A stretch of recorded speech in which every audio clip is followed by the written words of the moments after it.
बेटा हम कक्षा 6 की कविता जिसके शीर्षक है रघुवीर सहाय जी। उनकी कविता का नाम क्या है? आया प्रभात। प्रभात मतलब होता है सवेरा, कि आया सवेरा। सूर्योदय होते ही चांद और तारे आसमान से विदा हो जा लेते हैं और सूर्य की जो प्रथम किरण है वो धरतीवासियों को उठाती है। लोग अपने कार्य पर लग जाते हैं। इसी के लिए ये कविता है जिसका शीर्षक क्या है? आया प्रभात। आया प्रभात, चंदा जग से कर चुका बात। गिन गिन जिनको थी कटी किसी की दीर्घ रात। अनगिनत किरणों की भीड़ भाड़ से भूल गए पथ और खो गए वे तारे।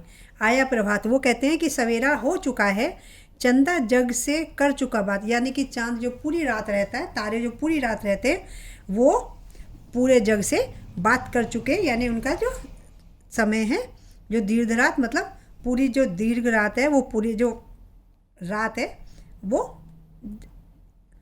गिन गिन जिनको थी कटी किसी की दीर्घ रात। यानी कि अगर किसी को कोई परेशानी होती है, जो रात है वो लंबी हो जाती है। लंबी मतलब समय नहीं कटता, तो वो कहते हैं कि जिनको कोई परिस्थिति है उनकी गिन गिन कटी वो दीर्घ रात। यानी कि जो उनकी रात थी वो बहुत मुश्किल से कटी। अनगिनत किरणों की भीड़ भाड़ से भूल गए पथ और खो गए वे तारे। तारे जो है वो अनगिनत होते हैं, उन्हें हम गिन नहीं सकते। तो अनगिनत किरणों की भीड़ भाड़ से भूल गए पथ और खो गए वे तारे। जो तारे रात भर टिमटिमा रहे थे, चमक रहे थे अनंत किरणों के साथ, वो सब अब जा चुके हैं उस भीड़ भाड़ को भूलकर। क्यों जा चुके हैं? क्योंकि प्रभात हो गया है, यानी सवेरा हो गया है। अब स्वप्न लोक के वे अविकल शीतल अशोक पल जो अब तक थे फैल फैल कर रहे रोक। गतिमान समय की तेज चाल अपने जीवन की क्षण भंगुरता से हारे। वो कहते हैं अब स्वप्न लोग, जब हम रात में सोते हैं तो हमें सपने आते हैं बहुत सारे, कि वे अविकल शीतल अशोक। यानी कि जो हमारे स्वप्न हैं, वो स्वप्न जो हैं जो बेचैन नहीं करते। ठीक है, शीतल और अशोक।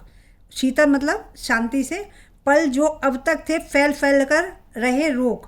जो हमारे स्वप्न लोक में हमें सपने आ रहे थे और हम उसमें आराम से अपनी निंद्रा पूरी कर रहे थे, कोई कुछ देख रहा था, कुछ कर रहा था, लेकिन गतिमान समय की तेज चाल। जो हमारा समय है वो गतिमान है।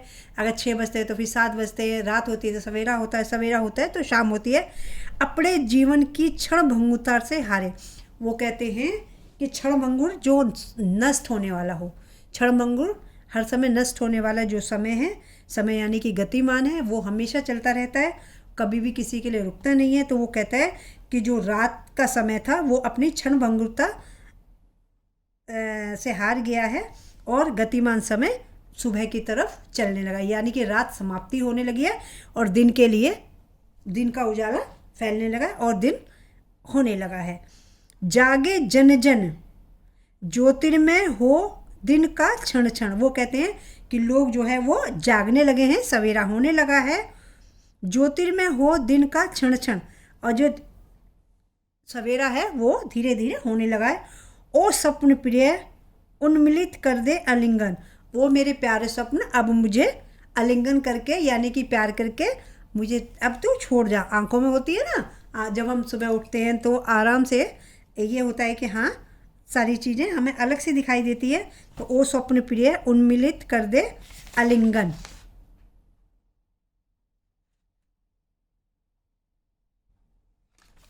पूरी तरह से खिला हुआ जो हमारा वो है, वो कहते हैं कि अब मुझे आज़ाद कर दे। क्यों? क्योंकि अब सुबह हो गई है।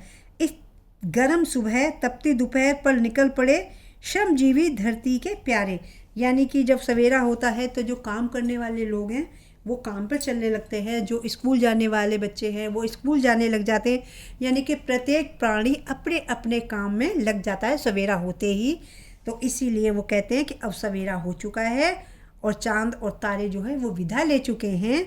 तो अब जो श्रमजीवी हैं, यानी जो काम करने वाले लोग हैं, चाहे आप बच्चे पढ़ाई करने वाले हो, जो लोग नौकरी पे जाने वाले हैं, वो सभी अपने अपने धरती के पाने।